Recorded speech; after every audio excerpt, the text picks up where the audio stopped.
So those are two wonderful presentations to follow. And they do very much relate to my topic. Can everybody hear me all right? Yeah? Although I am going to bring a kind of,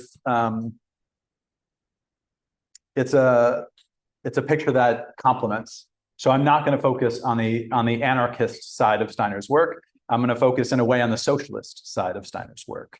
And I'm especially, I've been working, well, I'll say my title. My paper is looking at Steiner in relationship to democracy, but it's especially looking at the organizations that he helped design and how democracy lives in those organizations.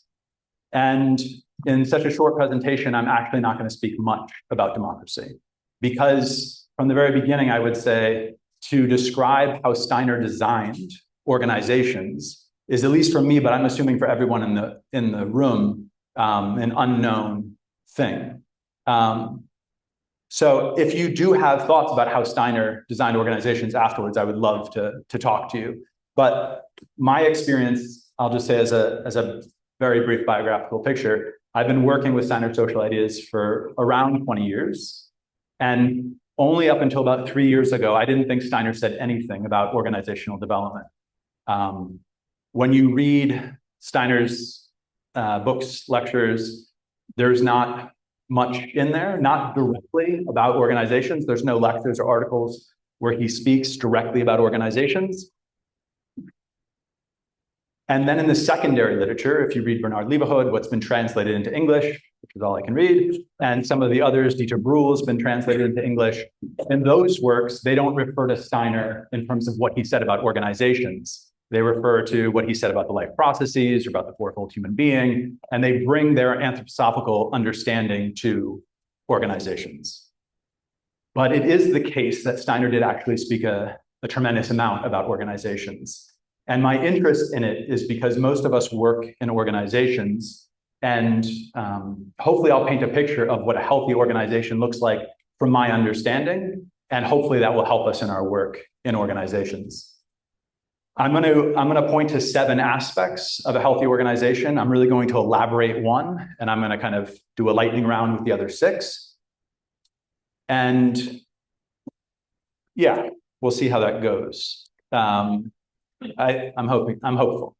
I'll just say 3 years ago, what I encountered was I was reading through different memoirs, and I read a passage in a memoir by Herbert Hahn, who worked in the Waldorf Astoria cigarette factory with the workers doing education.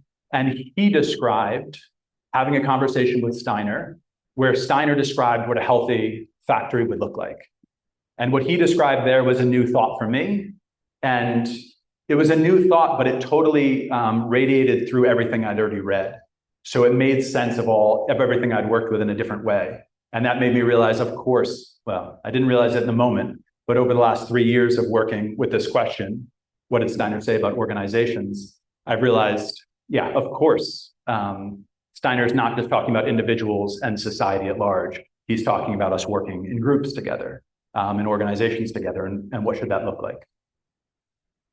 So how I would describe, there are 2 main fundamental social laws. I'm not going to try to do both. It's very limited time. The fundamental sociological law.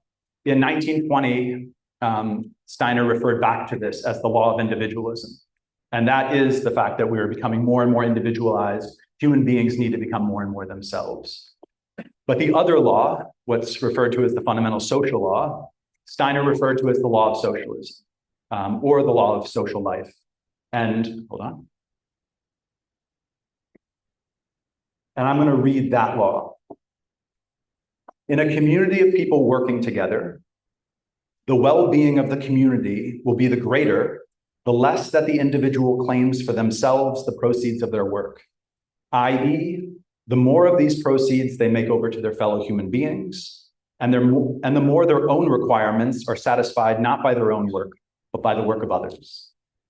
So he's clearly speaking about a group or an organization. It's a community of people working together. It's not just the community you grew up in, your town or region.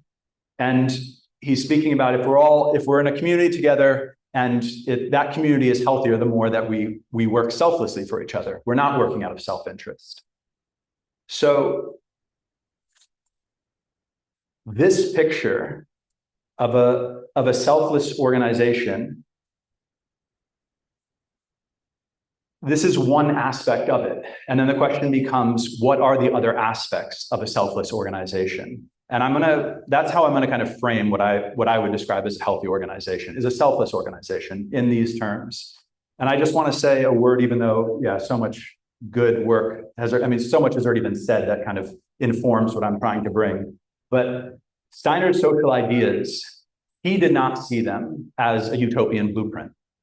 It wasn't that, he had some great ideas about how society should form and we should all do that. He, like all of his work, was describing this is how society is evolving. This is how human beings are evolving. The social forms that we create out of our soul life, out of what lives in us. And what we would have created 100 or 1,000 years ago is radically different than what we can create today. So the social forms we can create today, what's really like the potential, what's most living in us as a desire to realize. So the desire for freedom. You can feel this, just the culture wars in our country. Anytime someone's saying this is what we have to learn in the schools, someone else says no, like this is what we have to. Everybody wants to, a little bit what's been described with the state.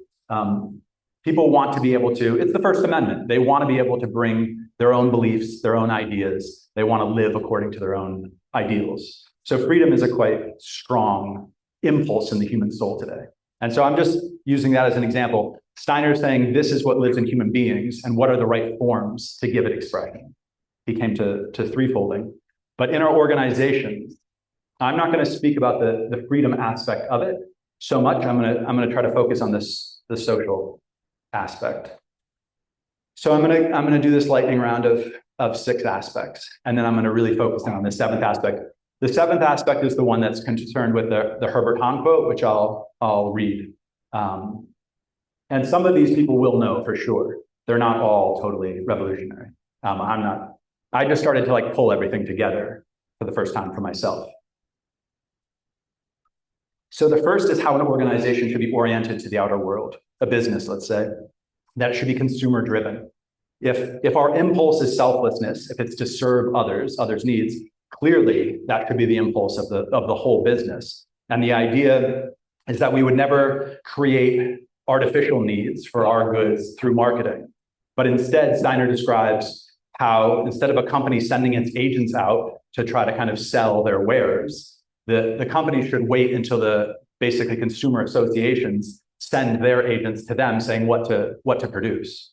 So the kind of picture, I'll try to give examples of a CSA, community supported agriculture, where you gather the community around the farm so that the farmer is not just producing for some community out there, but they know exactly who they're producing and they can get feedback from that community, is a picture of this. What is a kind of pull economy where production is being pulled out of the producers as opposed to a push economy where we're trying to push things onto people?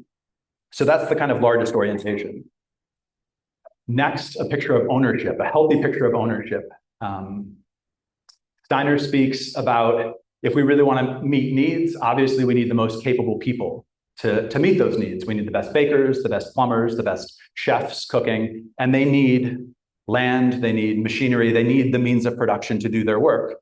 So how should ownership should be passed on? Should it just be bought and sold, which is how we do it today? Is wealth the best criteria for meeting people's needs? If the baker retires, should the wealthiest person in town be able to buy their bakery and transform it however they want? If the criteria is that the most capable should have access to the means of production and wealth is not a useful criteria, then we need to think of how do we move the means of production from the capable to the capable?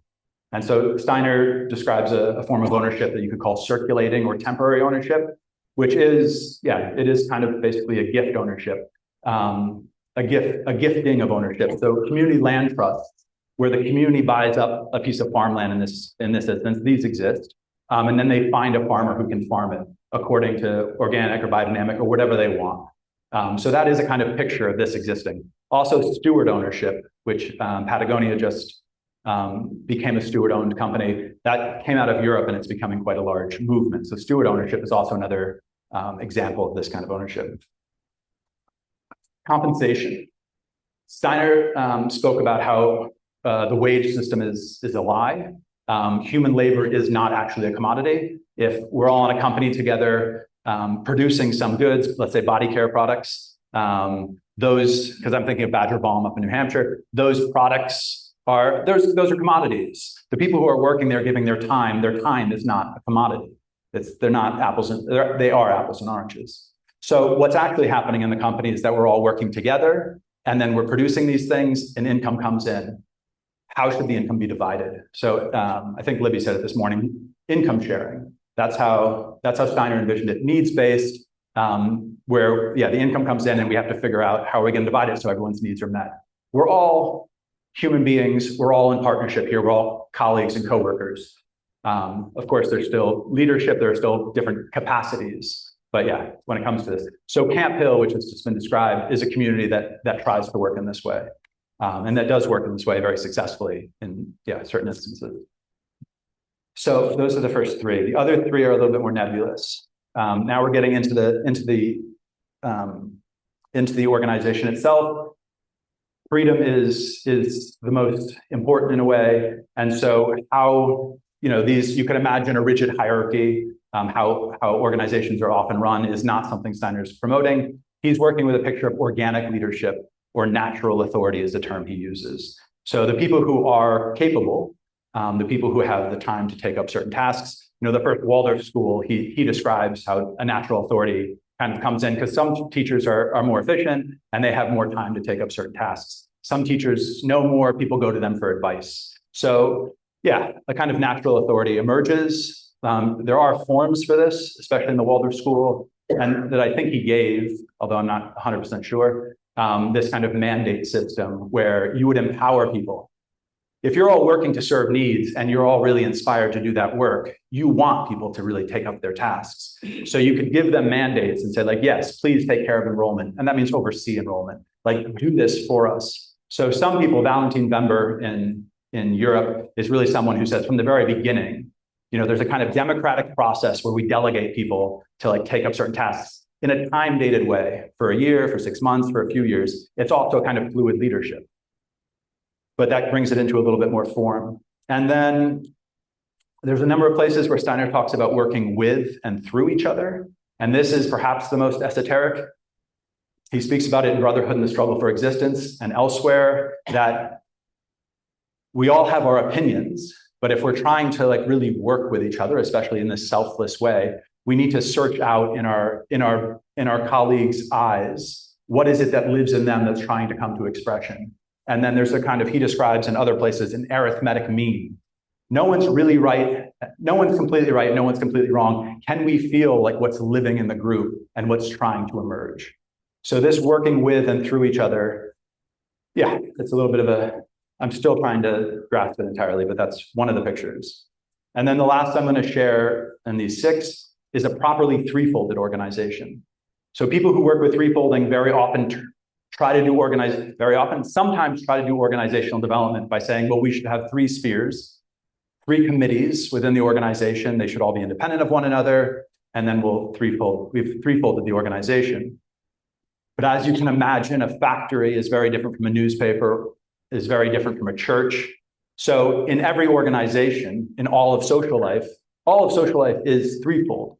There's always the life of the mind always plays some role. Capacities always play some role. There's always a kind of agreements and rights between us, and there's always, transforming the world through work. And so how do these 3 balance each other? How could they live differently? And he gives a really beautiful description about a newspaper organization, and about the editors and writers and how they need to be separate from the publishers. But yeah, I'm not going to go any deeper into that. So the last thing is Herbert Hahn. And this is what I found that set me going. And this is also the thing that I think is the most important. I think it's the key to everything else, personally. Yeah, Soren's excited. So he says, No, first I have to pull back 1 second. Why would we ever work selflessly for each other? It's such a naive dream. This is not what we're doing. We're working out of self-interest. And Steiner says, yeah, self-interest is an engine. So what do we replace self-interest with? So in the essay where he gives this fundamental social law, he says, there is one thing needed to begin with. If any person works for another, they must find in this other person the reason for their work. And if any person works for the community, they must perceive and feel the meaning and value of this community and what it is as a living organic whole. So you have to replace self-centeredness, self-interest with an actual seeing, with knowledge, with insight, with an experience of meaning of the work that's taking place, of who these people are. So this last point I would call seeing the whole. And the social motto was spoken last night. So I'm just going to say the first part of it.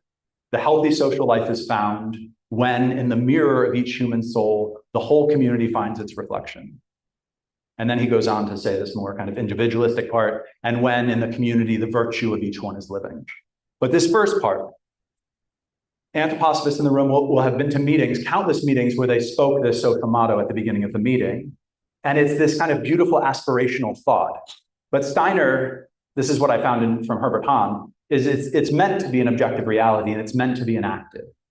So how do we enact it? And this is why Herbert Hahn blew my mind. The essential thing, Steiner said to Herbert Hahn, is to create for every worker and employee a picture of the whole of their work and also of its place and setting in the world. All the employees should be told about all the work done in the other departments. It's the Waldorf cigarette factory. He says, they should also be given a picture of the tobacco plant itself, of the regions where it's cultivated, of the civilization in the countries concerned. Over and above this, they should be told about the whole process of the distribution of the finished product. Rudolf Steiner thought that this might be achieved by means of lectures and introductory courses. Something like a syllabus of production should be worked out for each industrial firm. Every business should have its own syllabus of production. He also thought that individual workers might be invited to visit other departments. They could go first as observers and later on be given opportunities for practical participation. So you have a picture of an incredibly, it's just a very vibrant learning organization. Peter Senge has done work around that, but this is, for me, quite radical. So when I read this, there's these snippets in Steiner's other work where he says similar things. I'm just going to read one of them. Business matters should be discussed at regular meetings between the employer and the employee so that the latter, the employees, continually have an overview of what is happening. The employer should be required at any moment to tell the employee exactly what is happening and discuss all its details with him so that the factory or company is embedded in a shared culture. Everything will be transparent. So, this is a picture of a radically transparent organization where everybody understands the meaning of their work. And so if we think about the initial picture of Camp Hill, how much diversity was in there. The picture here is that Steiner's trying to create an organization with a shared culture. And he says, you think this is way too many meetings, but actually if you have inner unity, then the work just flies because you're actually inspired by the work. You're not just dragging all day and going onto Instagram and doing whatever you're doing. So this is the kind of main picture. And all of what I've described is in different places. I just mentioned Peter Senge. Steiner brings it together in this really organic, evolutionary, wholesome way. But the other aspect I'll just touch on to close is Steiner is talking about the meaning of the work being the whole, but it's also, he says there, we have to know its place and setting in the world. And he describes in these different quotes, we have to get outside the walls of our organization. We have to know what our work is actually trying to achieve in the world. So the example of this is the Waldorf school, the first Waldorf school. The Waldorf schools were always called the Freie Waldorfschule, the free or independent Waldorf schools. And Steiner, when he describes the Waldorf schools, he says, this is a few very short quotes, the Waldorf school can be successful only if it is completely inspired by the spirit that aspires towards the threefold nature of the social organism. So there's this movement for social and societal transformation. The Waldorf School is trying to kind of be a wedge to bring about independence in education. The possibility of the Waldorf School must be used in order to bring about reform and revolution in the school system. And last, it is through our interest in the world that we must first gain the enthusiasm we need for the school and for our work. So just a picture, we're living and working in our organizations. We know what the meaning of that work is. We go home, we check the news, the world is burning, and we don't know how our work actually relates to the outer world. And this is the bridge that Steiner's saying we need to cross. We need to show our workers, if you're a Waldorf teacher, you are working with those students in that classroom, but like, what is it working towards in the field of education? What is it working towards in culture more generally? What is the larger societal transformation we're trying to enact? And that's in every field. So to kind of break through those walls, which for me means needing to like grapple with an understanding of society, which means threefolding, but obviously for different people that will look differently. But that is the kind of final picture of a healthy organization as I understand it. Thank you.